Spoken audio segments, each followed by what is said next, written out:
What if I told you that America once had a billion-dollar industry based entirely on bird droppings? Or that killing a single whale could buy you a mansion? These extinct animals weren't just wildlife, they were walking gold mines worth more than tech stocks. And we slaughtered them all. What you're about to discover will make you realize that extinction isn't just an environmental tragedy. It's the greatest economic disaster in American history. The passenger pigeon gold rush. Let's start with the most shocking example, the passenger pigeon. Before you roll your eyes thinking about some boring bird, let me blow your mind with numbers that would make Wall Street jealous. Picture this. Between 3 to 5 billion passenger pigeons once darkened American skies. That's not a typo. Billion with a capital letter B. When they migrated, flocks stretched 300 miles long and took 14 hours to pass overhead. One flock observed in 1866 was estimated at 3.7 billion birds. To put that in perspective, that's more than 10 times the current human population of the United States. But here's where it gets crazy expensive. These birds were literally flying fertilizer factories. Their droppings, called guano, contained nitrogen levels so high that it was worth more per pound than gold in agricultural markets. In the 1850s, passenger pigeon guano sold for $76 per ton. That's equivalent to roughly $2,800 per ton in today's money. Do the math. 5 billion birds, producing an average of 4.5 pounds of droppings per year each. That's over 10 billion pounds of premium fertilizer annually, a natural resource worth approximately $380 million per year in today's currency. And that's just the poop. The birds themselves were worth a fortune. During peak seasons, passenger pigeons sold for 50 cents per dozen in major cities. That's about $18 per dozen today. Professional pigeon hunters could catch 5,000 birds in a single day using nets. One hunter in Michigan reportedly caught 12,000 birds in one netting operation. But we got greedy. Instead of managing this renewable resource sustainably, we went for the quick kill. By 1900, the passenger pigeon was commercially extinct. By 1914, the last one died in the Cincinnati Zoo. We literally bankrupted ourselves by destroying our own golden goose. The economic impact? We lost what could have been a perpetual billion-dollar industry. Today, synthetic fertilizer costs American farmers over $30 billion annually. We could have had a natural, renewable alternative that sustained itself for millennia. Liquid gold, the whaling empire. If you think passenger pigeons were valuable, wait until you hear about whales. The American whaling industry wasn't just hunting animals. It was extracting liquid petroleum from living oil wells that swam through our oceans. Sperm whale oil was the premium fuel of the 19th century. It burned cleaner and brighter than any alternative, making it essential for lighthouses, street lamps, and wealthy households. At its peak in the 1850s, sperm whale oil would be sold for $65 per gallon in today's money. A single large sperm whale could yield 25 barrels of oil.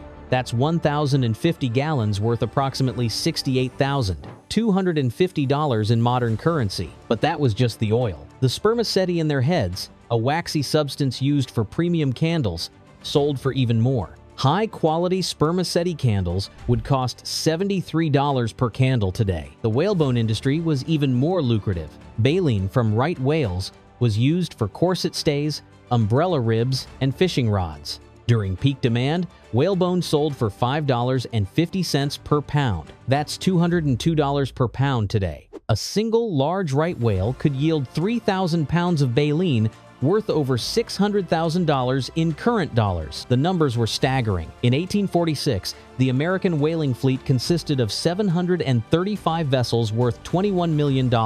The city of Nantucket became the richest per capita in America, with whale oil millionaires living in mansions that still stand today.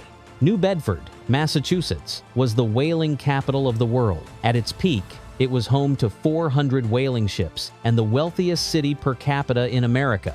The phrase, greasy luck, wishing someone financial success, came from the whaling industry. But just like the passenger pigeon, we hunted them to near extinction. Right whales went from an estimated 100,000 to fewer than 300. Sperm whales dropped from over 1 million to around 200,000. By the 1860s, whale oil became so scarce that it cost more than champagne. The collapse was swift and devastating. Entire coastal economies built on whaling crumbled overnight. Nantucket went from America's richest city to a nearly abandoned island. New Bedford's population plummeted. We didn't just lose whales, we lost America's first oil boom, the fur trade dynasties. Before Silicon Valley created tech billionaires, America had fur barons, and the extinct animals that made them rich would shock you with their value. Let's talk about beavers. Not exactly sexy, but incredibly profitable. In the early 1800s, a single beaver pelt sold for $6. That might not sound like much until you realize that's equivalent to $140 per pelt today. Prime winter beaver pelts could fetch twice that amount. But beavers were small change compared to sea otters. These marine mammals had the densest fur of any animal, up to 1 million hairs per square inch. A single sea otter pelt in the 1790s sold for around $3,000, or around 20 times the price of a beaver pelt. Prime pelts from large males could bring twice that. The sea otter trade was so lucrative that it drove Russian expansion into Alaska. The Russian-American company was essentially built on sea otter pelts, generating billions in profits. When the Russians sold Alaska to the United States in 1867, they had already harvested most of the sea otters to near extinction. John Jacob Astor built America's first multi-million-dollar fortune on fur trading. His American Fur Company dominated the market, making him the richest man in America by 1848 with a fortune of $20 million, equal to $650 million today, all from dead animals. The numbers were astronomical.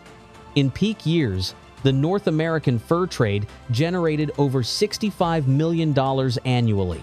The Hudson's Bay Company, operating mainly in Canada but affecting American markets, paid dividends consistently for over 200 years based primarily on fur profits.